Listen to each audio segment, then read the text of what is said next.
축복합니다. 아멘. 자, 시간이 참 빠르게 지나가고 있죠. 오늘 이제 11월 첫날입니다.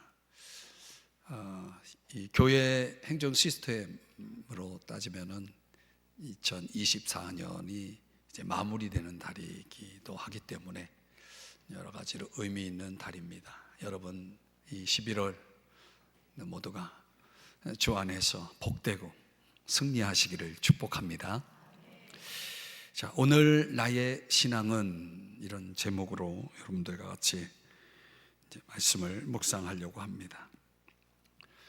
스바냐서는 좀 어려운 선지서 중에 하나인데요. 오늘 마무리를 할까 하다가 뒤에 이어지는 본문이 너무 또 귀해서 본문을 좀 나누었습니다. 이 선지서가 대선지서, 소선지서 전체 17권이 되는데, 이 선지서마다 아주 독특한 특징으로 공통적인 특징들이 있는데, 항상 선지서 대부분, 거의 대부분의 선지서는 이 마지막 부분에서 희망에 대해서, 우리가 소망이라고도 말하죠. 소망의 메시지를 항상 담고 있습니다. 이 선지서가 전하고자 하는 가장 중요한 핵심 주제가 바로 희망, 소망이라고 하겠습니다. 그런 메시지를, 희망의 메시지를 항상 선지서 끝부분에서 전하는 이유는 여러 가지 이유가 있는데, 그 중에 하나가 우리들로 하여금 하나님 말씀에 순종하여 살아가도록 동기를 부여하기 위해서. 희망이라고 하는 것은 순종을 위한 동기부여로서 아주 결정적이죠.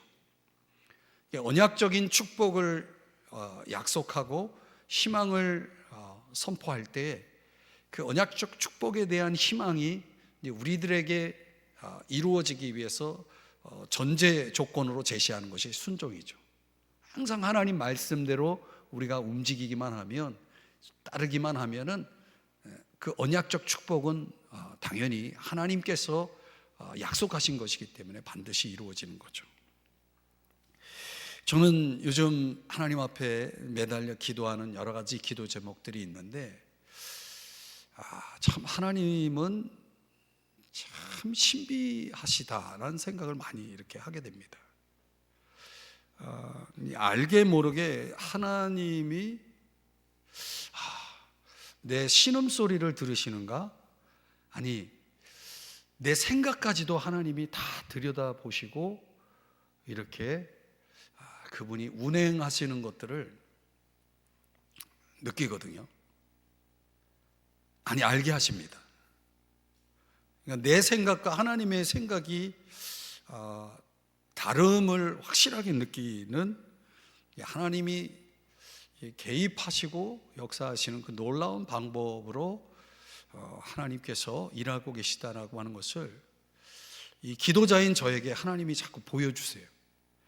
그러니까 너는 나만 믿고 따라와라, 이렇게 주님이 말씀하시는 것 같아요. 오늘도 여러분들이 어떤 마음으로 이 자리에 왔는지 모르지만 하나님은 그렇게 하시는 것 같아요. 이렇게 끄시는 것 같아요. 우리를 그분 가까이로 이렇게 이끄시는 것을 참 많이 느껴요. 이 순종이라는 것도 하나님이 그냥 순종하라가 아니라, 내가 너희를 위해서, 너를 위해서 이렇게 이런 축복을 약속하니 너 내 말 좀 잘 들어라, 이렇게 우리에게 이제 제안을 하시는 거죠. 또 희망이라고 하는 것을 우리에게 전하는 목적은 하나님의 성품에 대한 강조라고 할 수 있겠습니다. 희망이 될 수 있는 것은 그 희망이 이루어지기 때문이죠. 만약 희망을 가지고 있지만 희망이 이루어지지 않는다면 그게 희망일 수가 없는 거죠. 그렇죠? 그러니까 그 희망이라고 하는 것 안에는 하나님의 그 신실하심을 강조하는 차원이 담겨 있는 것입니다. 그러니까 하나님께 희망을 두면 여러분 그 희망은 이루어지는 것입니다. 그래서 하나님께 소망을 두라는 시편 기자의 노래도 있지 않습니까? 그 희망을 우리가 붙잡고 산다는 것은 하나님의 신실하심에 대한 믿음이죠. 하나님의 약속이 반드시 이루어진다라고 하는 그분의 신실하심을 따라서 그분이 그 약속을 이루신다는 것을 우리가 믿으면 우리는 희망할 수 있고 더 나아가서 그분의 말씀을 우리가 따라갈 수가 있는 것입니다. 그리고 이제 스바냐서의 아주 중요한 주제가 남은 자, 렘넌트라고 하는 단어인데, 이 렘넌트를 위해서 하나님이 정말 하나님의 방법으로 격려해 주기 위해서 희망을 이렇게 선지서의 끝부분에다가 항상 집어넣습니다. 그 남은 자들, 오늘 저와 여러분이 함께 묵상하고자 하는 스바냐 3장 13절에 이 단어 렘넌트가 나오거든요. 남은 자. 구약 선지서 안에는 렘넌트라고 하는 주제는 너무너무 중요한 주제예요. 제가 이게 성경을 공부한다 그러면 이 남은 자를 따로 한 시간, 따로 한 강의를 마련해서 전할 수 있을 만큼, 아니 한 학기를 다룰 수 있을 만큼 정말 엄청난 내용을 담고 있는 건데, 이 렘넌트를 오늘 좀 살펴보려고 그래요. 그러니까 구약에서 말하고 있는 이 13절에서 말하고 있는 렘넌트는 이스라엘의 남은 자라고 하는 것은 도대체 누구를 가리키는 거냐? 그러면 이 말씀은 여기서 말하고 있는 그 남은 자는 신약 시대를 사는 저와 여러분에게 어떤 의미가 있느냐? 우리도 그러면 남은 자가 될 수 있느냐? 예, 물론이죠. 그거를 보여주는 세 가지 특징이 있어요. 그러니까 이 렘넌트는 종말론적으로 따지면은 그날에 주님의 나라에 참여하게 될 자들을 가리키는 겁니다. 그런 차원에서 오늘 저와 여러분은 이 렘넌트 안에 반드시 들어가야 돼요. 그 반드시 들어가야 된다라고 하는 것은 이건 뭐 어떤 우리의 노력적인 차원이라기보다는 은혜적인 차원과 또 우리의 역할, 우리의 책임, 의무와 같이 두 가지를 포함하고 있는데, 첫 번째, 주의 이름을 부르는 자입니다. 1절에서부터 8절까지의 주제는 예루살렘의 죄악에 대해서 지적을 하는 내용입니다.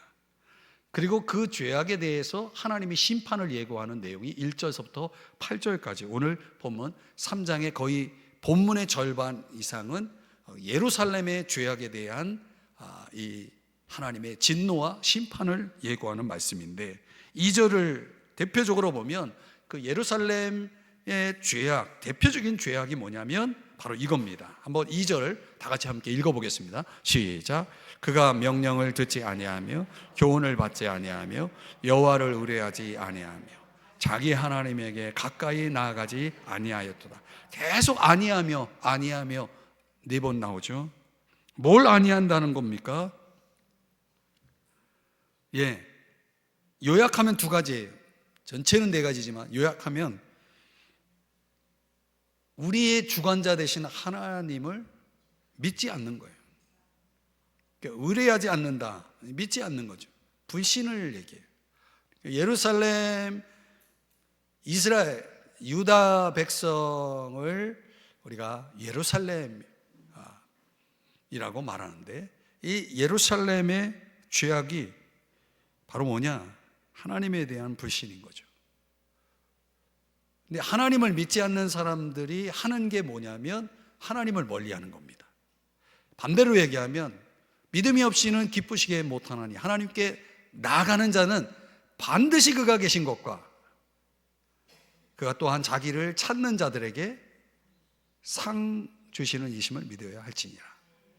믿음이라는 게 뭡니까? 하나님을 가까이 하는 게 믿음이죠. 그러니까 내가 하나님을 믿지 않는다? 당연히 하나님을 가까이 할 수가 없는 거죠. 하나님을 믿지 않는데 어떻게 하나님을 가까이 하겠어요? 그냥 믿지 않기 때문에 하나님을 가까이 하지 않고 하나님을 찾지를 않는 거예요. 이상하죠? 성전이 자리 잡고 있는 예루살렘, 그 백성이 어떻게 하나님을 믿지 않고 하나님을 찾지 않을 수 있습니까?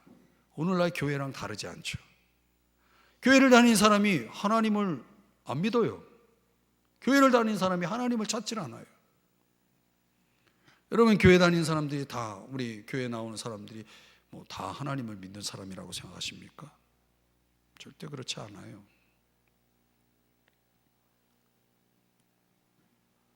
야고보서 4장 8절에 보면 하나님을 믿지 않는 이유 중에 하나가 바로 이거예요. 여기 보면 하나님을 가까이 하라, 그리하면 너희를 가까이 하시리라. 그러면서 누구를 향해서 말씀하는, 두 마음을 품은 자들을 향해서 말하고 있어요. 그러니까 하나님을 가까이 하지 못하는 이유가 뭐예요? 두 마음 때문에 그렇죠. 두 마음. 이 두 마음을 품은 사람들은 말 그대로 마음이 두 개예요. 두 곳에 마음이 가 있는 사람들은 하나님 가까이 할 수가 없어요. 마태복음 6장 24절에 자막의 내용에 보여드리지 못하지만은 두 주인을, 한 사람이 두 주인을 섬길 수 없다고 그랬어요. 예수님께서 거기서 그렇게 말씀하십니다. 그러니까 두 주인 가운데 하나는 중히 여기고 하나는 경히 여길 수밖에 없고, 하나는 사랑하고 하나는 미워할 수밖에 없다라고 말씀을 하시죠. 오늘날 사람들은 다 저마다의 주인이 있는 거죠. 두 마음을 품은 사람들은 마치 나는 두 주인이 있는 것처럼 살고 있다라고 생각하지만 그럴 수가 없는 거예요. 하나님과 세상을, 하나님과 재물을 겸하여 섬길 수는 없는 겁니다. 두 가지 중에 하나만 선택할 수 있는 거예요. 그러니까 사실상 두 마음을 품은 자들은 거기에 하나님을 향한 마음은 사실 진실이 아닌 거죠. 그래서 스바냐 3장 7절 말씀에 보면은 하나님이 그걸 너무 잘하시고 그런 자들을 향해서 뭐라고 말씀하냐면 너는 오직 나를 경외하고 교훈을 받으라. 그리하면 내가 형벌을 내리기로 정하기는 하였지만 너의 거처가 끊어지지 아니하리라 하였으나. 하나님은 지금 경고를 하시고 계시는데 바로 이 3장 7절 앞에 6절에 보면은 이방 나라들의 심판을 예고를 합니다. 그러니까 이방 나라들이 심판을 받을 것인데 저들처럼 너희들도 형벌을 받아야 할지 모르겠지만 나를 경외하고 교훈을 받기만 한다 그러면 내가 그걸 처배하겠다. 너희들에게 내리기로 정한 형벌을 내가 거두겠다라는 거예요. 그런 경고를 받고도 두 마음을 품었기 때문에 하나님의 음성이 들려오질 않아요. 하나님의 말씀이 들려오질 않아요. 그래서 그들은 어떻게 반응합니까? 하였지만, 그렇게 경고하였지만 너희 거처가 끊어지지 아니하리라 하였지만 그들이 부지런히 어떻게 했다? 그들의 모든 행위를 더럽게 하였느니라. 더 악을 행하기를 즐겨했다는 거예요. 더 하나님을 멀리했다는 거예요. 하나님이 이렇게 경고까지 하고 기회를 주었는데 그 기회를 저버린 거죠. 그래서 결국은 어떻게 하셨느냐? 3장 8절 다 같이 자막의 내용만 읽겠습니다. 시작. 내가 여호와가 말하노라. 그러므로 내가 일어나 벌할 때까지 너희는 나를 기다리라. 내가 뜻을 정하고 나의 분노와 모든 진노를 쏟으려고. 그러니까 내가 일어나 벌할 날까지 너희는 나를 기다리라는 것은 뭡니까? 하나님이 이제 심판을 결정하셨다는 거예요. 그래서 뜻을 정했다라고 말하잖아요. 여러분, 하나님 앞에 불신의 길을, 주를 멀리하며 사는 자들과 그 결을 같이 하며 그 길을 고집하며 그 휩쓸려 계속 걸어간다면 하나님도 그분의 인내도 선이 있는 거죠. 그냥 마냥 참으시고 마냥 기다려 주시는 것은 아니라고 하는 것이죠. 오늘날 그 하나님의 오래 참으심을 경히 여기고 회개치 아니하며 돌아오지 않는 이들, 그 불신의 마음을 가지고 세상을 향한 두 마음을 품고 여전히 돌아오기를 거부하는 자들 얼마나 많습니까? 오늘 우리들이 예루살렘의 대표 죄악이 바로 그러했다는 것은 참 씁쓸하지 않을 수가 없는 거죠.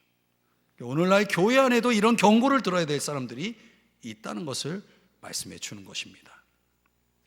그러나 여러분, 9절의 말씀에 들어가 보면 이번에는 예루살렘의 대표 죄악과 대조적으로 이방인에 대한 하나님의 은혜로우심의 용서와 회심을 약속하고 있는데, 한번 9절을 자막의 내용을 함께 같이 읽어보겠습니다. 시작.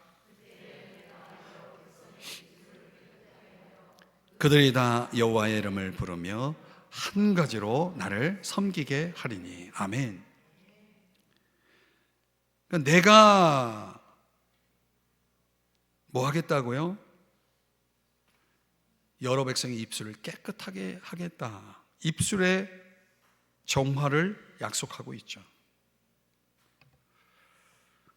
참 여기에도 깊은 의미가 있는데요, 그 깨끗한 입술을 통해서 뭐가 나오냐면 여호와의 이름을 부름이 나오는 거죠. 여호와의 이름을 부르게 하기 위해서 그 입술을 깨끗하게 하는 거예요.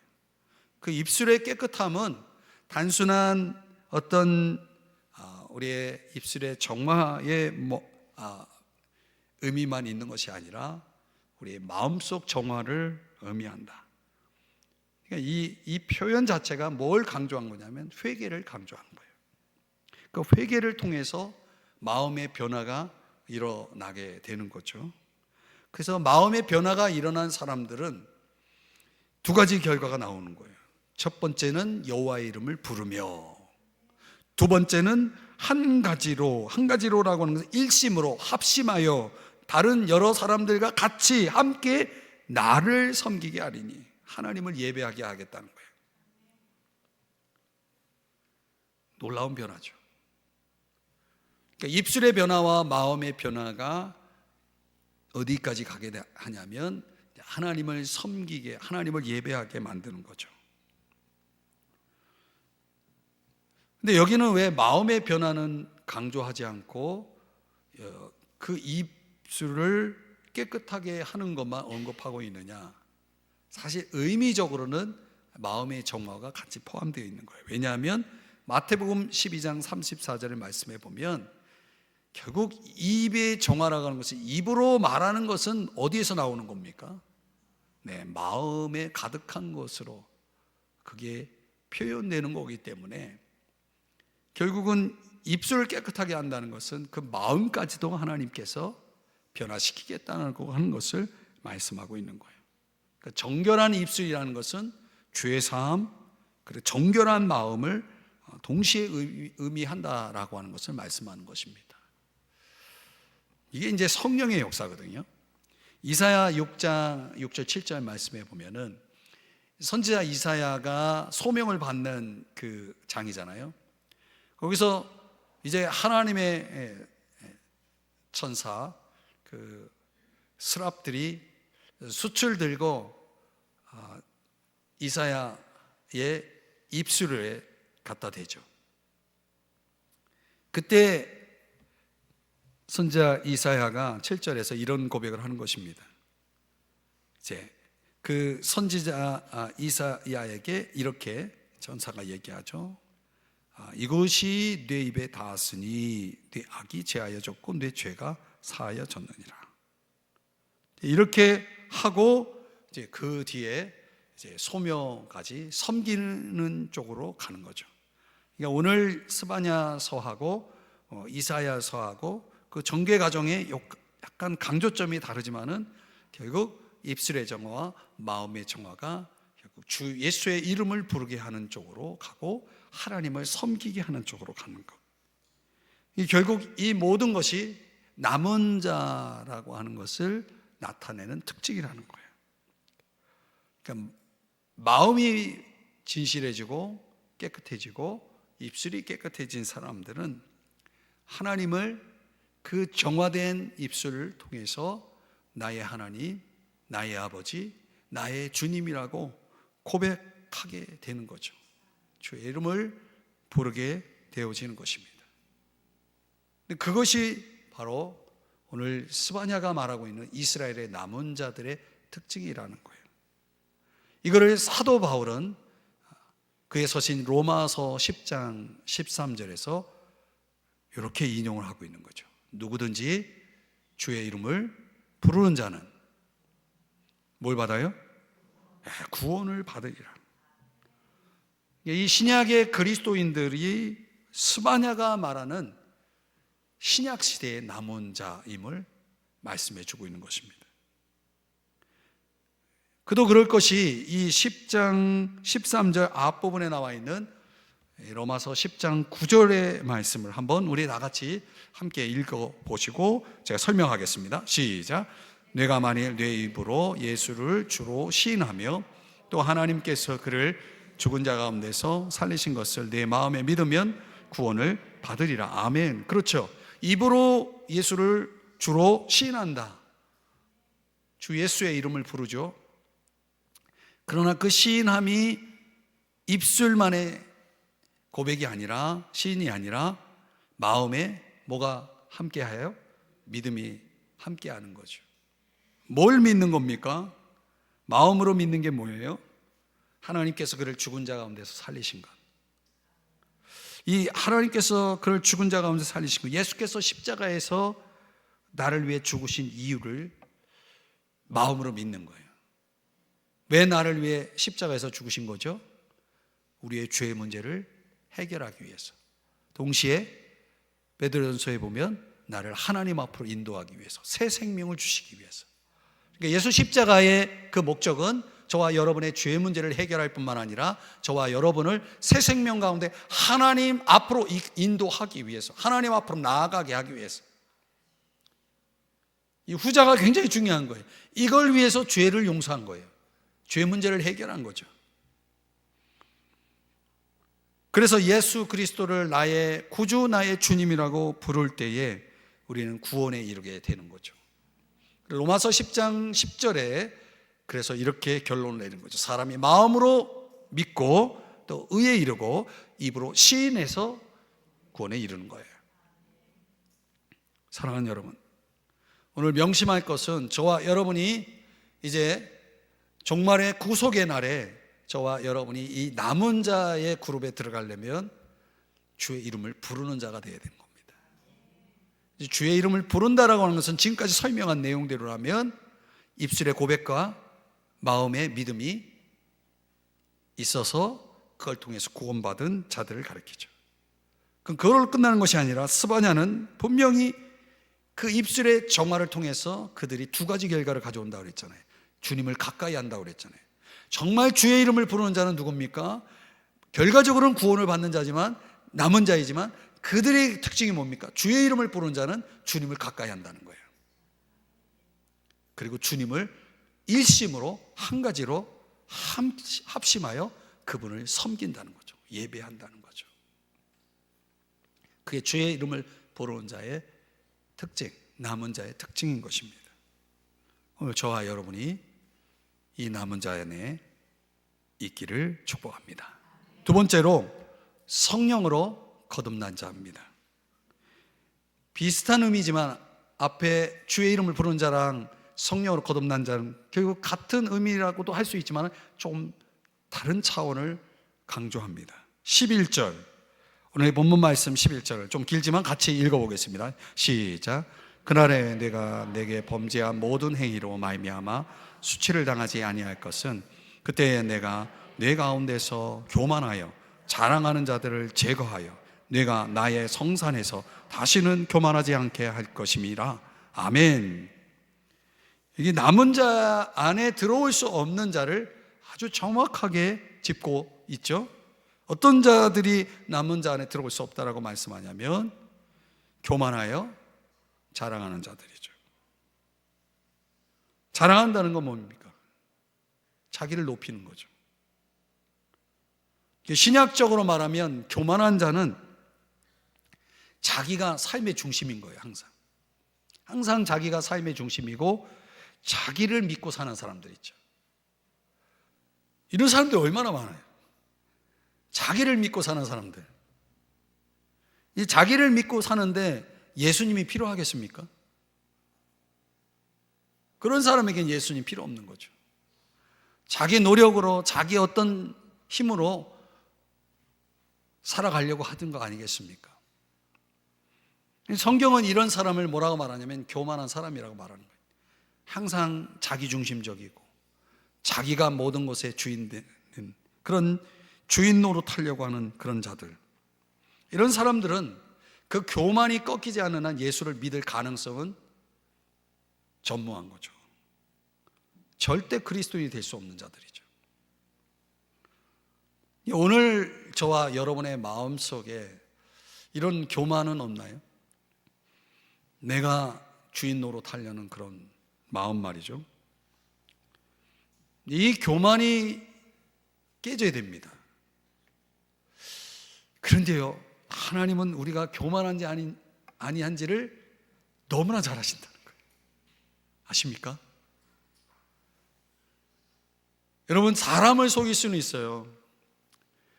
내가 교만하지만 굉장히 겸손한 척 할 수 있어요. 그러나 여러분, 하나님은 어디를 보시는 분일까? 사람은 외모를 보지만 저 사람 되게 겸손하네?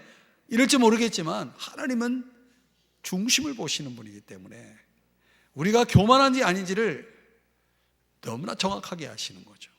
그런데 하나님은 교만한 자를 어떻게 하십니까? 네, 제거하신다라고 말하고 있잖아요.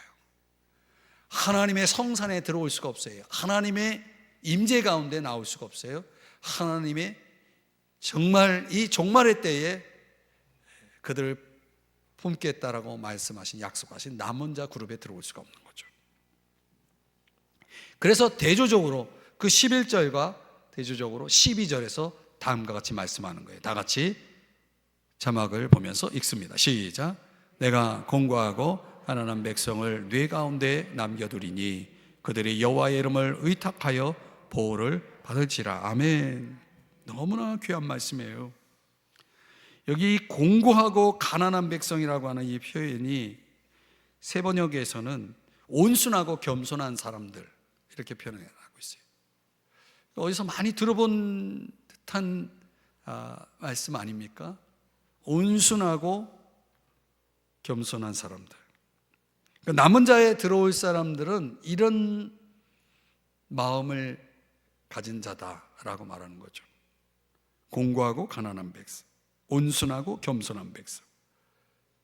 바로 예수님의 성품 아닌가요? 마태복음 11장 29절에 예수님이 자신의 마음을 두 가지로 요약했죠. 온유하고 겸손하니. 우리말 번역이 공고하고 가난한 백성이라고 되어 있지만은 영어 성경에 보면 예수님의 마음하고 똑같은 표현을 사용하고 있어요. 그러니까 예수 믿는 사람들은, 여러분, 우리가 성령론 연구를 통해서 배웠지만은 예수 믿는 사람은 성령으로 거듭난 사람 아닙니까? 성령이 내 속에 들어온 사람들, 우리가 다른 표현을 하면 중생한 자라고 얘기하죠. 그런 성령으로 거듭난 사람이 그리스도의 영이 있으면 그리스도의 사람이라고 했으니 당연히 그들은 하나님의 자녀가 되는 거죠. 그러니까 하나님의 자녀된 자, 참 하나님의 자녀가 된 자들은 하나님의 속성을 가질 수밖에 없죠. 하나님의 속성이 뭡니까? 베드로후서 1장 4절에 보면 신성한 성품이 되는 거예요. 영어 성경에 보면 Divine Nature라고 되어 있죠. 그러니까 하나님의 성품, 그 하나님의 성품을 대표하는 게 뭡니까? 예수님이 말씀하신 두 가지, 온유하고 겸손한 마음이죠. 그 두 가지. 그래서 예수님을 믿기 전에는 조금 전에 얘기했지만 교만하고 자랑하는 자이지만 예수를 믿고 나서는 예수님의 그 성품이 들어와서 그 교만하고 자랑했던 그 마음이 가난하고 공고한, 온유하고 겸손한 마음으로 대치가 되는 거예요. 한번 가만히 생각해 보세요. 저와 여러분이 예수 믿기 전에 얼마나 교만했습니까? 그렇죠? 그런데 예수님을 믿고 나서 우리는 당연히 예수님의 마음을 품고 있어야 되겠죠. 너희 안에 이 예수 그리스도의 마음을 품으라고 바울이 빌립보서 2장 5절에도 말씀하잖아요. 그러니까 예수의 마음, 온유하고 겸손한 마음이 있어야 되는데, 만약 내가 지금도 교만하다면 나는 진정으로 믿고 있는 걸까요? 진정으로 예수님을 믿는 자일까요? 남은 자라고, 적어도 내가 남은 자라고 한다면 나는 성령으로 거듭난 자고 하나님의 자녀가 된 자고 하나님의 속성을 가진 자, 하나님의 성품에 참여하는 자가 되었으니 당연히 내 마음은 온유하고 겸손한 마음으로 변화되어 있어야 되겠죠.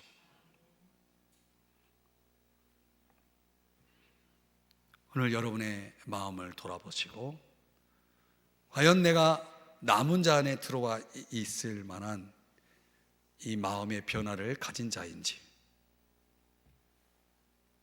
오늘 여러분이 기도하면서 돌아보시기를 바랍니다.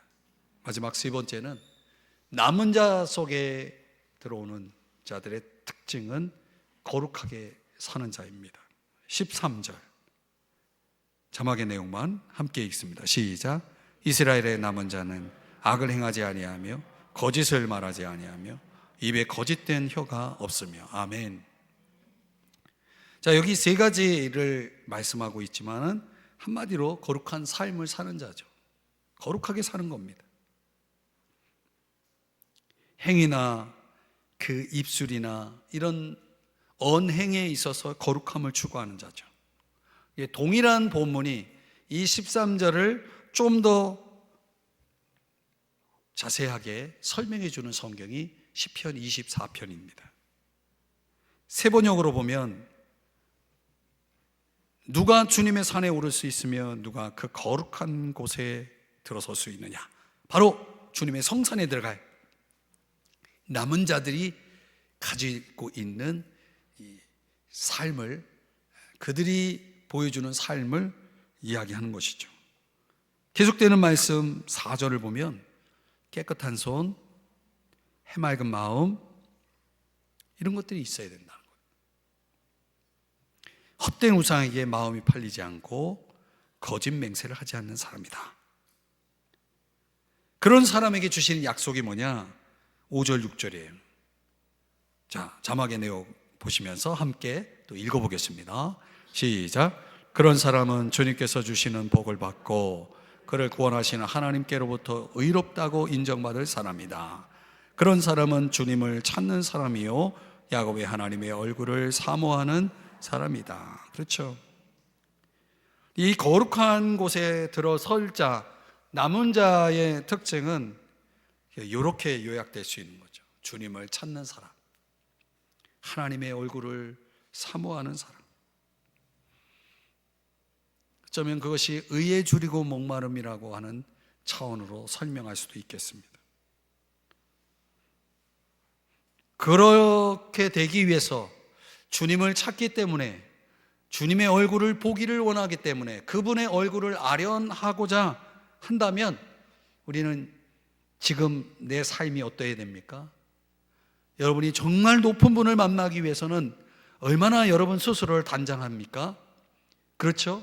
그 높으신 분을 아련하기 위해서 지금 나의 모습은 어떠해야 될지 너무나 분명하지 않습니까? 내가 거룩하지 않다면 그 거룩하신 하나님을 어떻게 아련할 수 있겠습니까? 그 거룩한 곳으로 나아가기 위해서 지금 내가 거룩하지 않다면 어떻게 가능하겠습니까? 그리스도인들의 최고의 목표가 무엇인지를 분명하게 말씀하는 거죠. 거룩한 삶인 것이죠. 남은 자에 속한 자들이 가진 그 삶의 최고의 목표는 거룩한 삶인 것입니다. 그렇게 살고자 할 때에 또 희망을 주기 위해서 주님은 이것을 약속합니다. 13절 후반부인데요. 먹고 누울지라도 그들을 두렵게 할 자가 없으리라. 참 이렇게 짧게 표현된 약속이지만은 여기에 먹고 누울지라도 이 표현 속에 주님이 어떻게 우리를 두렵게 할 자가 없게 하시겠다라고 하는 거냐면, 이 먹고 누울지라도라고 하는 것은 시편 23편에 말하고 있는 것처럼 그가 나를 푸른 초장에 누이시며 쉴 만한 물가로 인도하시는 도다. 목자죠, 목자. 친히 우리의 목자가 되어 주셔서 우리의 먹고 누움을, 안식을, 우리가 날마다 먹어야 할 꼴들을 책임져 주시고 원수의 목전에서도 우리에게 상을 베풀어 주시고 인생의 수많은 사망의 골짜기에 그 죽음의 그림자를 경험하는 그 순간순간 속에서도 주의 지팡이와 막대기가 우리를 든든히 안위하여 주시는, 지켜주시는 그런 이 절대적 보호. 그래서 해를 두려워하지 않을 것은 하면서 다윗이 고백하잖아요. 주의 지팡이와 막대기가 나를 안위하시나이다. 여러분, 이런 삶을 남은 자에게 약속하고 있는 거죠. 그래서 내 평생의 선하심과 인자하심이 정녕 나를 따르리니 내가 여호와의 집에 영원히 거리로다. 그래서 시편 23편과 시편 24편은 붙어 있잖아요. 같이 묵상해야 되는 거예요. 여러분, 조지 프레드릭 핸델 많이 들어보셨죠? 아마도 이 교회 역사상 가장 위대한 작곡가로 우리가 잘 아는 이 유명한 오라토리오 메시아라는 그 대표적인 작품이 있지 않습니까? 그 걸작이 1743년 3월 23일 이 런던이라고 하는 도시에서 처음으로 공연되어질 때 그 연주회에 영국의 왕인 조지 2세가 참여했다고 그러죠. 그 위대한 연주가 진행되고 전능하신 여호와 하나님이 통치하시도다라고 하는 이 강렬한 가사가 표현된 할렐루야 합창이 이루어질 때 사람들이 깜짝 놀랄 예기치 않은 일이 벌어진 것이 그 조지 2세 영국의 왕이 자리에서 벌떡 일어났다는 거죠. 그리고 그 음악이 끝날 때까지 앉지 않았던 거죠. 왕이 일어났으니 모든 사람들이 함께 다 일어났겠죠. 결국은 이게 관례가 돼서 여러분, 우리 교회도 이 메시아에 대한 연주가 있지 않았습니까? 함께 칸타타를 통해서 그 음악이 들려오면 저희들도 다 일어서지 않습니까? 이 왕을 벌떡 일어나게 한 그 위대한 연주. 왜 조지 이사가 일어난 겁니까? 이 세상의 왕들 위에 있는 왕이시 그분 홀로 찬양을 받으셔야 했기 때문에. 그렇죠. 그분만이 홀로 영광을 받으셔야 하기 때문에, 그분만이 우리의 충성의 맹세를, 서약을 받으실 분이시기 때문에, 그 어떤 것과도 그 누구와도 비교 불가능한 소중한 존재이기 때문에 일어서지 않을 수가 없었던 거죠. 이 남은 자에게 속한 그리스도인들의 모습은 저는 바로 그런 모습이라고 봅니다.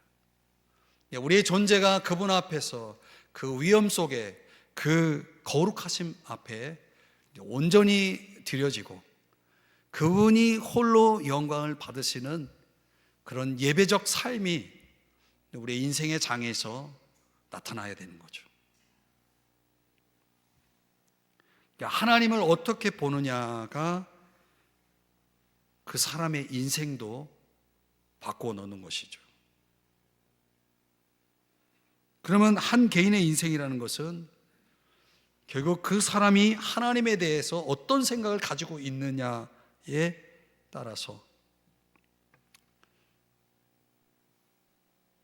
고귀해질 수가 있는 거죠.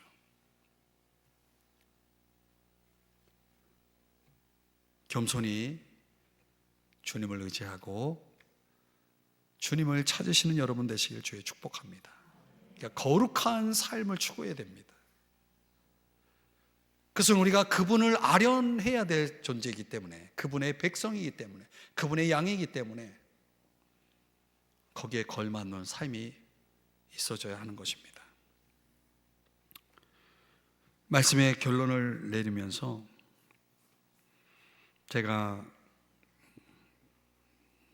몇 달 전에 산 책이 하나 있는데, 나태주 시인의 병상일기 책을 사서 읽다가 참 눈물나게 감동이 된 내용, 시가 있습니다. 자신이 중환자실에 있을 때 아버지가, 나태주 시인의 아버지가 이 지팡이를 이렇게 의지해서 면회차 오셨을 때, 그때 그 시인의 그 마음 속에 그때의 일을 시로 써놓았는데, 그 제목이 좋은 약이에요. 좋은 약. 이런 것도 시일까 하는 내용인데 한번 들어보실래요? 큰 병 얻어 중환자실에 널브러져 있을 때 아버지 절룩거리는 두 다리로 지팡이 짚고 어렵사리 면회 오시어 한 말씀 하시었다. 얘야, 너는 어려서부터 몸은 약했지만 독한 아이였다. 내 독한 마음으로 부디 병을 이기고 나오노라. 세상은 아직도 징글징글 하도록 좋은 곳이란다. 아버지의 말씀이 약이 되었다. 두 번째 말씀이 더욱 좋은 약이 되었다. 시의 내용이 이렇습니다. 좋은 약이 되었다.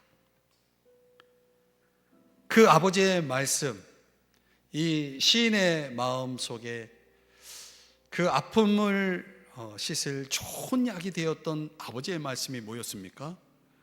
세상은 아직도 징글징글 하도록 좋은 곳이란다. 그러니 부디 살아서 나와라. 이 징글징글이란 단어를 마음에 새기고 자신이 병을 마침내 이겨서 살아서 병실을 나온 후에 이 좋은 약이라는 시를 기록하게 되었다라고, 태어난 다음 날 쓴 시라고 말을 하고 있습니다. 그런 결의가 생겼다는 거예요. 아버지의 한 말씀, 그 징글징글이라는 단어가 이 시인의 마음을 내가 이 병실에서 살아나가야 되겠다라는 결의를 하게 만들었다는 거예요.